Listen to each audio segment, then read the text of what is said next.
It's Friday, and I'm back with the next in our Fanzine Friday series. Today we're taking a look at the Beholder number 6. Please stick around. I'm AZ Mountaineer. This is our channel, Old School Rules, where we celebrate the community of old school gamers and grognards who like classic RPGs, miniatures, magazines, and everything that goes with it. Each week on the Fanzine Friday series, I take a fanzine from my collection off the shelf for a closer look.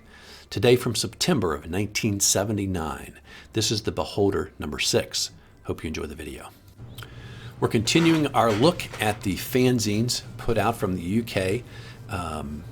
Guy Duke and Mike Stoner are the principal people responsible for this fanzine. It's heavy stock orange cover on this one, regular paper folded in half, staples down the side. Let's take a look at the cover art. A couple of things to note here. We've got this really cool, I'll say wizard on the front. Two things about this. One, this is not Guy Duke's art, so for the first time they've got an outside artist. This is Simon Washbourne. He's a member actually of our community who's made some comments on other videos, who produced this artwork. I really like it. I think it's super cool. It's probably something close to the kind of art that I could do, back in the day. I love the classic Doctor Strange type hand gestures for the magic guy with his little symbols he's got going on there. Really, really cool art and very, I think, evocative of the feeling, right, of late 70s, early 80s kind of D&D. So it's really cool stuff. Here's our contents. We have the editorial, an article on sounds, we'll talk about that, ruins, monster summoning, new monsters, DM's Corner, which is a new concept to give some comments on for the DM. A micro dungeon, it's a little tiny dungeon, 1 page total. And then the regular adventure is of Brayland and Wold, inspired by Tolkien in a way.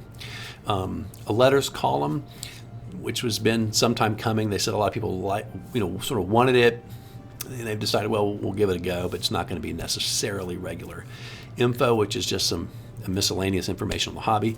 Article on alignment, which is kind of interesting because just on Monday we had the article in the Strategic Review. We talked about where Gary Gygax expanded the alignment system, right, from being lawful, neutral, chaotic to now sort of the 9-part alignment system where you got lawful, neutral, chaotic, good, neutral, evil, and it all breaks out, right? And then we've got a mini review, just a little review section. In terms of contributors this time, Guy Duke, Mike Stoner, the principals, and then other contributions from Martin Stollery, Barney Sloane, Andrew Whitcombe, and then, as I mentioned, Simon Washbourne has got the art there on the cover. So, as before, the original issue 6 would have come out, would have been 40 pence. I don't have a copy of that or even a picture of that one. This is the first reprint, if you will, or second printing. It's what I have here in my collection. It's a 45 pence. Then there would have been a 50 pence, a 55 pence, and then I have another version here that's 60. And as I've said before, basically these are all exactly the same. The printing, the text, everything's the same, but they would go and they would change the price on the front to match the current subscription issue price. So around issue 10, they switched from being 40 pence to 45 pence. And so if you've got one of those, this was reprinted around the time of issue 10 or some of the ones that follow thereafter. So that's really the only way you can determine the different printings and determine sort of the date of your reprint if that's what you have. Editorial, standard stuff, but there's a couple extra things in here. They mentioned Dragon Meat 2. They say this will be the Dragon Meat 2 issue. In other words, they were going to print this one off and go to Dragon Meat, and they were going to take a bunch of copies of this, as well as some older ones with them, and sell or hand this out to people at Dragon Meat to increase their subscriber base, increase knowledge and circulation about their fanzine, which was a really good one. My understanding is a lot of folks who did fanzines would go. Now, most of them didn't have the longevity that Guy and Mike did, and so they might not have gone to very many of these, but I think it was pretty common for people with fanzines to make it to one of these conventions to try and raise awareness of their fanzine. They mentioned, of course, they come out monthly, which they've been doing a good job of, and they have subscription slips in there for those who want a subscription. So they said this, and I looked, I didn't get it. They said there's a competition here at Dragon Meat 2. If you're picking up a copy here at the convention, there is an intentional mistake. And they say here, not something obvious like a spelling error, but something that doesn't make sense if you remember what has been said earlier on in the same article. So I missed it. But I guess if you were more careful, you'd catch it. If you find it, you come and tell Mike, wherever it was they were handing these things out, right? And if you are correct, you get a free issue or a back issue, whatever you prefer. Presumptively, you've already purchased this thing, and so you're going to want a back issue, or maybe you want next issue, I guess, would be your choice. The special monster issue is almost here. And again, there's going to be a bunch of monsters in this one, but apparently these guys love making new monsters, and they've got a stockpile of those. And then they also mention if you're sending in a letter, normally what they'll do is not print them, and they will write you back individually. But they say if you want, you got to include a self-addressed stamped envelope if you want that reply back to you. And they mentioned they have this new idea called the DM's Corner, help people out with some new ideas, etc. And hopefully that's something people like. And if it is, maybe it can become a sort of regular or recurring feature. And then they mentioned some of the other articles they're going to have here in this issue. So this is the first article, and they say, you have new monsters, maybe new traps. Well, here's something else you can add to your dungeon adventure. So I like sort of where it started out, which they were saying, hey, give some more realism and feel to your game. I think as a dungeon master, one of the things that is a way to sort of elevate the quality of what the experience for your players is remember the senses, right? We always describe what they see. Add to that things about what they smell and what they hear in particular. I don't know, you taste a lot unless you literally are tasting things. But make sure you describe what they see, what they hear, what they smell as often as possible. I really think it helps bring the experience a little bit more to life for your players. And of course, don't forget what you feel in case there are tremors or anything else like that. But that's not really what this article is about. These are sort of special sounds with effects that you could place into your dungeon here. And they've got laughter, howling, screaming, groaning, singing, and banging. And like I said, each of these has an actual effect beyond the sound itself. Now, laughter is there, they say, just as sort of a warning of maybe nothing, but it could be as a warning of something they're getting close to that's going to be an important encounter or a dangerous encounter. Howling, they say, is going to be an outside sound basically coming from some type of creature, whether it's wolves or they say devil dogs or some other type of pack animal that might be around.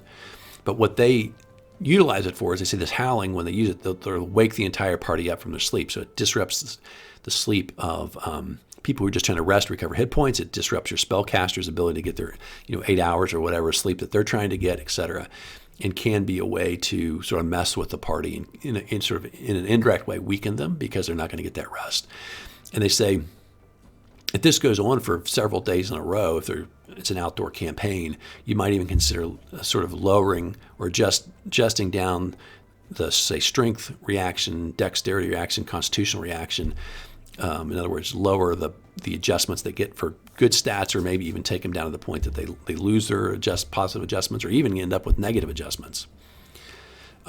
Next one is screaming, which they say would be coming from an object like a cursed skull.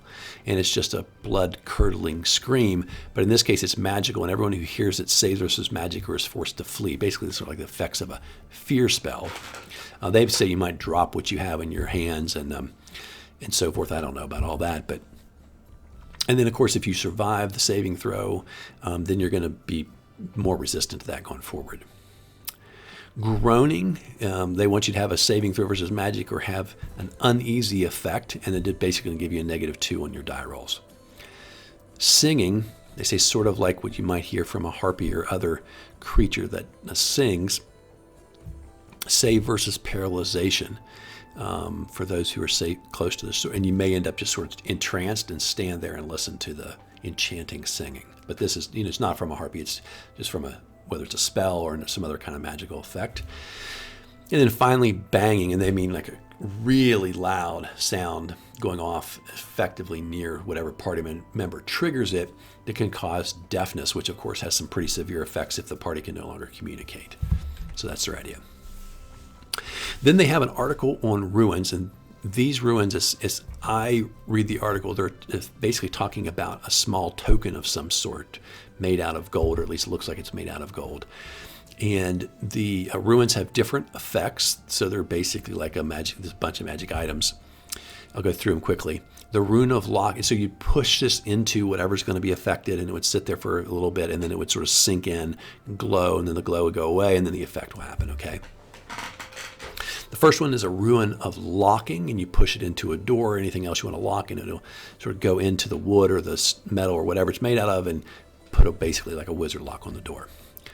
The rune of tremors you put probably into a wall or the ground, and then it's like a 30-second delay timer, and then basically it goes off like a clerical earthquake spell. Rune of resurrection, you put it into a person and they come back to life. They also say you can put this into an undead creature, and if it is allowed to sink in and they don't sort of pull it off or whatever, then it basically restores them to life, which will cause them to turn to dust. Maybe it doesn't restore them to life, but it undoes the undead enchantment. The rune of death basically sinks in and causes you to save or die. The rune of life is actually not for characters, but for inanimate objects, and causes them to animate, like a chair or a sword or anything else. You can make it sort of come to life. The rune of elementals you put into fire, water, earth, or toss into the air, and it will pull forth an elemental. The rune of fire is another one like the earthquake. It's a delayed reaction. So this is a delayed blast fireball, 12d6. But this one, instead of being on a timer, when you put it in, the person who puts it in puts the conditions on there. So I guess you just speak them, whether it's triggered by a particular person coming by, the first creature that comes by, whatever conditions they sort of, within reason, you can put the conditions on there and it'll go off. The rune of the voice is essentially like a magic mouth. You put it in, and again, you tell it conditions. Could be, if you have a, nemesis, when my nemesis is within 500 yards, tell me. So it's sort of up to the DM what the limitations of those descriptions would be, but it says basically, in theory, the concept, whatever the player says, that's the condition that'll cause it to go off, and what it'll say. The rune of knowledge you put onto a statue, and it basically animates it just to the extent that it can answer questions. And so you could answer questions. I don't know whether that would be things that happened in front of the statue, or it's sort of omnipotent. That's sort of up to the DM. And then finally, we have the rune of lies, which looks like a rune of knowledge, but in fact, whatever is asked, the answer will be a lie or deception of some sort. Monster summoning. We got 4 pages, 2 monsters per page. We got a bunch of these things to talk about. Our first one is the Chameleon Man. So it's sort of a chameleon man, so aptly named. These are 5 or 6 feet tall humanoids, nasty scales. The head very much looks like a chameleon. They have 180-degree vision from their eyes. They have the chameleon color changing so that they can blend in and basically become nearly invisible. Surprise on a 1 to 5 on a d6. They attack with claws or weapons. They have a friend, the giant chameleon, which is basically a giant chameleon, but also are pets or sort of like herd animals for the chameleon man. And so they can ride on the back of the giant chameleon as well. This next one, I think, is a Tarhospec. I may be saying that a little bit incorrectly, but it's basically a bull with wings and a humanoid face, but still has the bull's horns. And they say this has got to be from a book that I don't know about, I think. And they often are charged, they're magically created, and they guard ancient tombs or burial places, pyramids, things like that.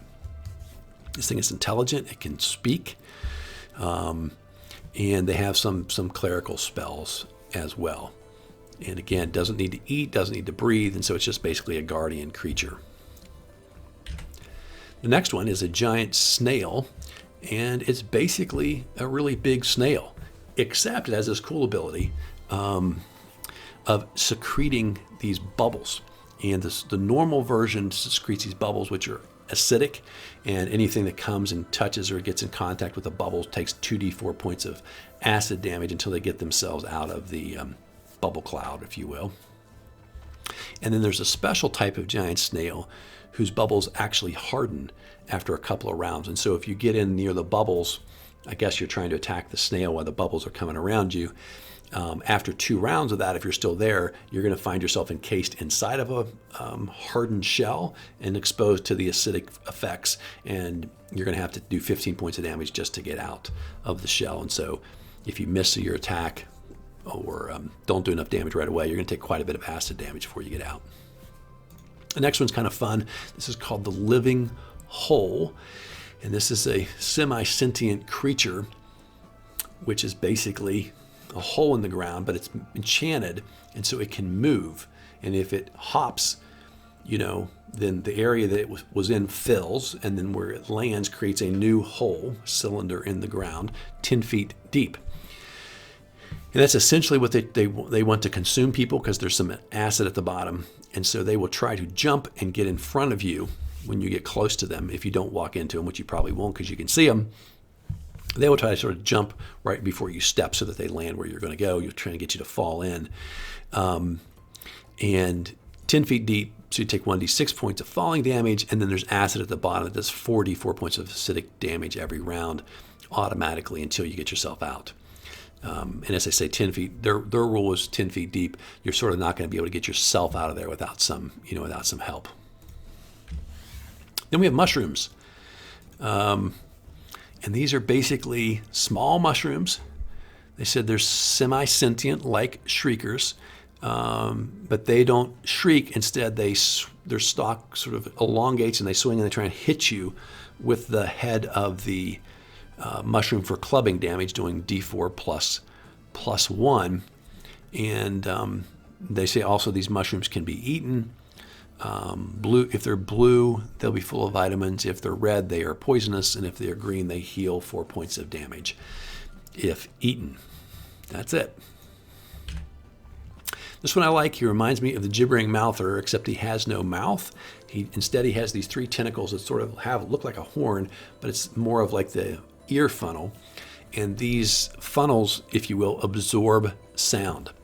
What they say is this thing looks like a jubilex, except for the long, flexible tentacles and the lack of any mouth. They can smack you with these things for 2d4 points of damage, which seems a little high to me, unless there's some substance on there that would do some damage, but that's what they say. And they absorb all sound in a 10-foot radius, so that obviously has some effects on magic users or people's ability to communicate with each other, etc.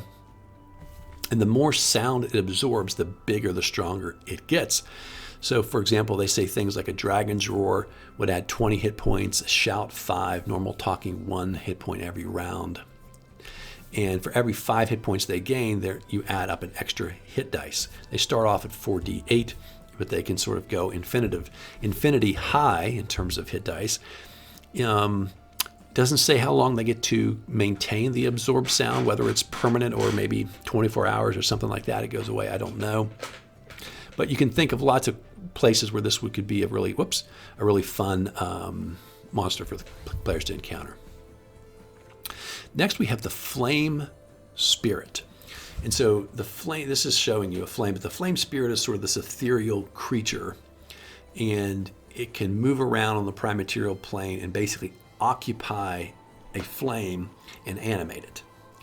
And then they can control that, and move the flame or do whatever they want to do with it, make it glide along or burn things or whatever. And it has 3d8 plus 1 for hit point, 3d8 hit dice plus 1. And if you can put the fire out with holy water, it will kill the flame spirit. But anything else you use to put the fire out will put the fire out, but the flame spirit itself, which is sort of this ethereal body that you can't even really attack, will just float and find another piece of fire to animate and go into. So again, in particular, by being a new monster your characters don't know anything about and may not be able to figure out how to combat, it could be a real pest if nothing else. Sort of this fire following them around, lighting them on fire, trying to burn up their spell book, that kind of thing, right? Okay. We have a good article here, I think. It's called The DM's Corner. This is Mike Stoner.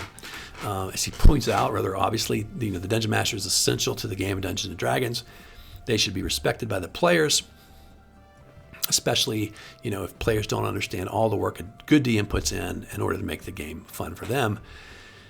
He says the DM, he gives you sort of this advice, don't let the players sort of be abusive, don't let them cause trouble, don't let them be real argumentative at your table, and you need to learn sometimes a bad player just needs to be called out as a bad player, and if they don't have a desire to change their behavior and they're making it not fun for you or the other players, you need to ask that player to not be part of your game anymore, which is pretty fair.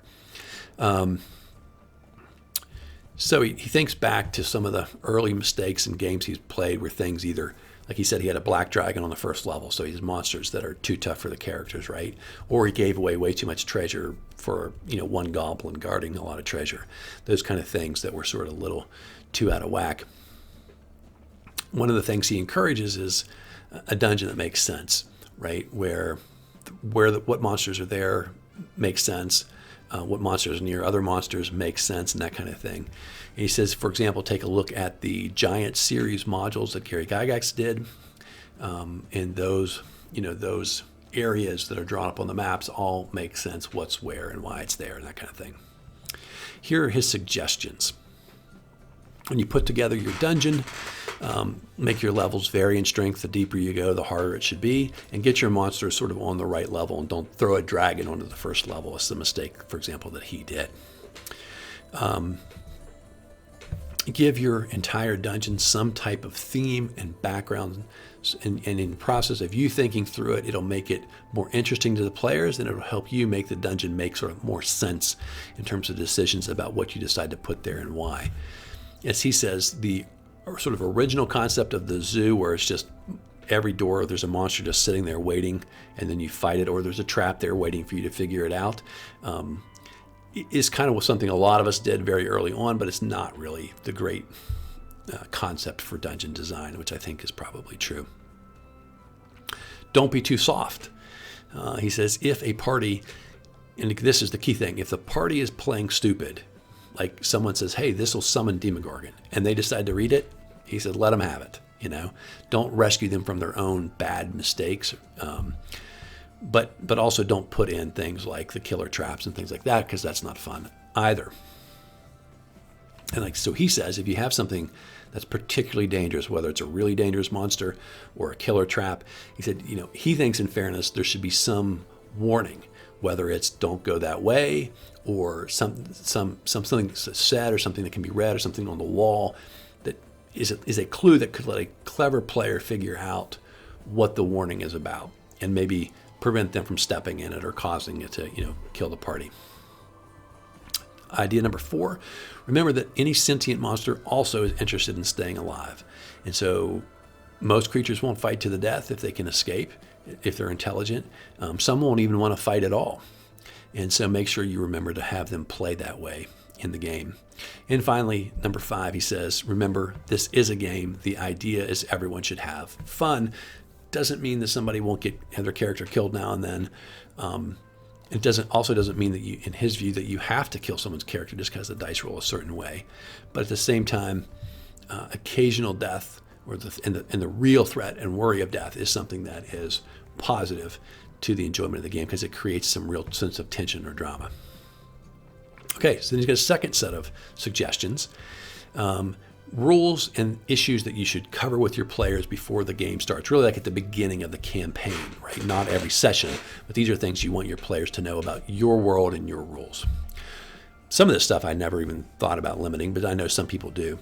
What character classes from your rule set are allowed? Whether clerics have to choose their spells at the beginning, or they can choose them on the spot. That's one for me. Magic users, I make memorize their spells ahead of time, but clerics, I allow to pray on the spot for whatever spell they want, if they still have a spell of that level available.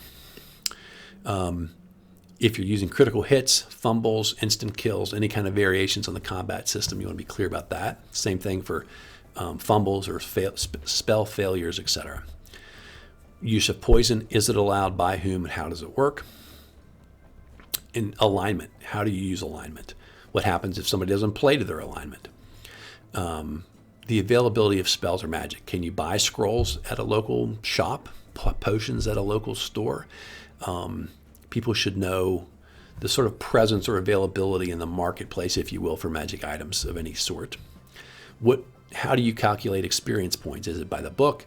Do you give less for gold, more for monsters? Do you give experience points for thieves using thief skills, clerics using prayers? How do you do your experience points? Any spells that you just don't allow. And he says here, he thinks it's very common that people have said Phantasmal Force, I guess, is too disruptive and it's just doesn't exist in their campaign. That's one I've never heard people scratching spells before, but obviously if you are, I think it makes sense. Psionics always is a question of whether you're going to play with those. I think most people didn't. How you do initiative. Do you give a bonus for dexterity? Is it by the party and the monsters? Is everybody roll their own die? How's it going to work? And then finally, what books you're allowed to look at during the game. He says monster manual, which I would say absolutely not, but maybe some people let you crack that open right in the middle of an encounter. I think it's much fairer, and I said Lynn Lakofka would do this. Lynn Lakofka had this system, right, where you could roll, and you could say to the DM, does my character recognize that monster? Does my character know anything about the weaknesses of green slime, right? Burn it by fire. And he would give you a chance to know something, whether the player did or not. I think that's a much fairer way to do it, and certainly that seems reasonable to me. But just like I sit here in metagame by reading the DM's guide or the monster manual, or maybe even the player's handbook to some extent, outside of maybe spells, I always let my players freely go back and consult to read how spells work.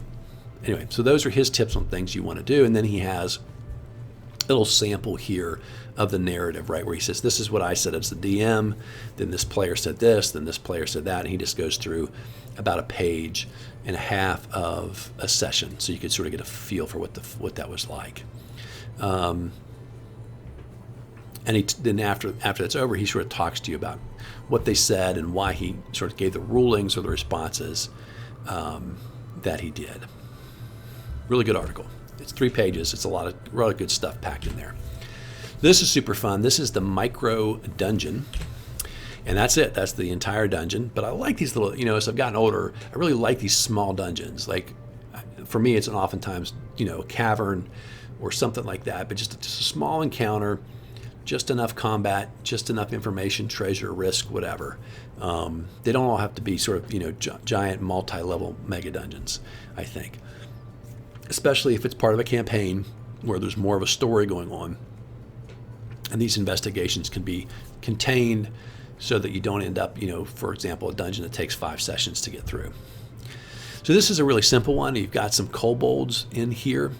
You have some living holes, the new monster that he created. And basically it's just a little lair with a couple of traps and some potential rewards. And also I think this is a great thing where you could add a little piece of information to connect to your campaign, whether it's a rumor or a treasure map or something like that, just one little something. And even if it's just a possible place that players could go next, add something like that into your little dungeon. You can just drop this into your home campaign. So I thought it was really well done. Here's the big one of Brae-Land and Wold. And he says, basically, I don't have any rights to the IP from Tolkien, but this is inspired by the events in the Lord of the Ring. And so he says, you may see some similarities with that when you roll through this. Basically, and here's the world map. And so what's cool is, obviously I got a couple of different versions of this. Here's one of them, and I think you can see where the prior owner of this has colored in, which actually makes it easier to read, some swamp grasslands, some forest lands. You've got some rivers and some roads on there. But so basically you start out in this town. You've got this, you want to find the guy, not called Strider, he's the Wayfarer. And you got to go find the Wayfarer in this town. And this is interesting. So there's a false Wayfarer who will try to find you before you meet the real one. And he'll send you off in the wrong direction where you'll get attacked. But then the right Wayfarer will basically send you on this little quest to go meet this Ent. He sends you through this magic portal. You recover something for the Wayfarer, then he'll send you down to the next task or location. it's kind of a railroad. There's some things you got to do. And what you're doing is these things, they're called the forces, and there are these 3 icons that you have to recover, and then you toss them into this spring instead of Mount Doom, right? And they will be destroyed, and that will destroy the evil that's trying to get back into the world. So it's very much a linear, sort of linear quest. There are some black riders that can confront you, which essentially are wraiths, and some other standard, bad guys in here as well. I thought it was fun. It is a little obvious and it's a little, railroady, to be sure. The other thing that's good about this that I like is it's trying to simulate an actual, your tasks alongside the real world. And so very much what he says is you need to sketch out time on a piece of paper. And there are things that are happening over time, like the Black Riders are getting more numerous. They're getting closer to where the characters are going to be. The Black Riders eventually are going to end up at locations the characters have to go through in order to solve or succeed in the quest. And so there's a time element to this as well. And the longer it takes, sort of the harder it's going to become as the forces of evil close in around the characters. So very well thought out. I think it's, to me, you could tinker with it and drop it into your home campaign, but it's probably better as sort of whether your characters sort of get transported here, to do this on a one-off, and they do this and they come back home or whatever, because I don't know that it would be a perfect sync into the middle of the campaign, especially because what if it's in the middle of your campaign, what if you're not successful? Then what? Well, this isn't designed. There's no then what designed here. You just sort of failed. Your characters are probably dead. But anyway, it's well done, and I thought it would be probably a good session. You should be able to get this done in one sort of 4 or 5 hours weekend session with your players, I think. Letter column is new, and if they said occasional, they're not huge fans of it because they said they normally respond to this, but they wanted to share, especially because they've got some themes here. First, would you please put a month on the front of your cover? And they basically say, no, we thought about that, but we don't want to put a month or a sort of year on there because we don't want people to think that these issues are old, stale, and therefore not worth buying. If we have back stock, we want people to keep buying all of the issues of Beholder because we think they're all good. And most of the articles are going to be relevant whether you read them in the month they were written or 2 years later. So that's their idea. People like the dungeon. People don't like the dungeon. Basically what he says is most people like the dungeons. And some people have asked us also for write-ups. And he says, you're thinking of Underworld Oracle, where they would often narrate the play through whatever dungeon they had just shown you, like especially with those halls of testing that they had in theirs. And they basically say, we're not going to do that. Monsters. He says, somebody wrote in and said, you have too many. He says, no way. Most people like the monsters, and we, the people who've created the fanzine, we're definitely like monsters. We're going to keep doing it. And then someone said, I hope you'll keep this zine 100% D&D. And he says, well, we've had a couple of articles. It's basically a D&D fanzine, but from time to time we might have some other stuff in there. Okay, here is our info, just for people who find this kind of historical stuff interesting. So Dave Davies of Bristol, Avon, has a collection of mythical Earth figures that he will sell. If you're interested, write to him. Then he points out that we had Simon Washbourne had done the art instead of Guy Duke for the first time, and they're very complimentary of the quality of that, and they encourage anyone else who might like their artwork to be featured on the cover or inside, please, to send that in. They give you a correction of who wrote the monster reaction rolls in issue number 5. Hey, that was Andrew Cooper, and they failed to mention that. And then they mentioned here Martin Stollery, who was a contributor. He's contributed the Chameleon Man and the Giant Chameleon. And then Barney Sloane contributed the Giant Snail and the Tarkos Speck monsters. And so continues to encourage people to do that. And then someone was asking for information about the Bard character class, which was put into the strategic review about this time. It's a pretty good one. If you go look at my videos on the strategic review, you'll see the one that talks about the Bard character class. I think it's better than what's in the player's handbook, frankly. If you wanted to play one, I think I'd be pretty tempted to say you ought to give that one a try. Okay. Games Day 5 is a place they're going to be. Lots of stuff to buy and sell there, they think. This is interesting. If we have any luck, the DM's handbook, as they're calling it, will be available in softback. And if you remember, Games Workshop put out a softbound version of the Monster Manual in the UK and a softbound version of the Player's Handbook in the UK. And many people have mentioned they really wish that they'd also put out a softbound version of the DMG so we could have all three of those books. But unfortunately, that never happened. And then they give a shout out to Lilliput79. They say it was a really good time last year, but unfortunately they think this year it's going to be a lot smaller and there won't be a lot of D&D being played. Okay, this is a great article, and whether you agree with it or not, I think you should read it and think about it and then come up with whatever your version of this is for your campaign. He says he thinks alignment's a fairly controversial thing. I think it's a fair point. No one has really clarity from player to player, game to game, exactly what alignment is about. So he said, here is my view of what the alignments are. And so he's like chaotic evil. These are psychopaths. They like pain and death, and they're also very chaotic about it. And so there's no rhyme or reason. They're just going to randomly inflict it on people when they think they can. Chaotic good. And they say basically in this, we think the good is the stronger of the two doctrines, if you will. They don't have any problem doing things that some people might not consider good as long as the outcome's basically for the greater good, and they certainly don't have a lot of rhyme or reason to how they get there. Chaotic neutral, they say, is the totally carefree person. They just do whatever they feel like, whenever they feel like it, and don't really care what the outcome's going to be.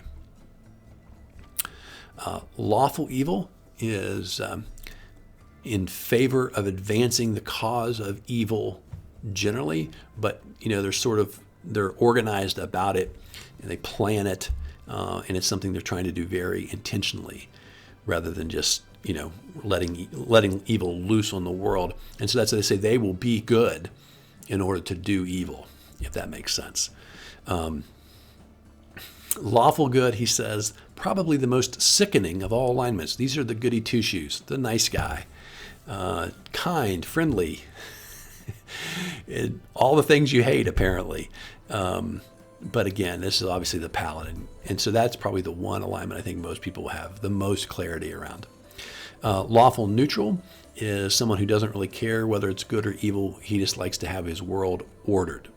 And he's not really concerned with whether you're doing nice things or sort of mean things to make order exist. Now, he says neutral evil is totally evil. That's what he says, just totally evil. And neutral good is totally good. And so I guess his theory is as long as good things are happening, whatever it takes to do that, neutral good people are in favor of it. And then he has two types of neutral. He says neutral in his game is by far the most common, because that alignment means you can kind of do what you want, right? Because sometimes you can be good and sometimes you can be evil, and it balances out. Sometimes you can be lawful, sometimes you can be chaotic, but it balances out. That's their view of neutral. I almost consider that to be unaligned in a way, the way he describes it. And then he has what he calls true neutral. This is what druids are, and these are people who are really focused on maintaining the balance. So they actually have a positive agenda out there, and he says, and they're very focused on taking care of the world around them, like druids are. So that's his idea on alignment. He also says there's an idea where you don't ask your players for alignment. The dungeon master watches them play for a few sessions, thinks through what he or she decides they actually are based on behavior, and then he tells them, hey, this character is whatever. And then if they move their alignment, there may be some consequences to that, especially depending on what the character class is. Now we have a mini review here at the end on S1, The Tomb of Horrors. They love it. They do say it's a one-off. This is, for the official tournament from Origins, but now updated by Gary Gygax to have the rule set of AD&D applied to the adventure module. He calls this the thinking man's dungeon, full of tricks and traps which are fatal if tackled wrongly.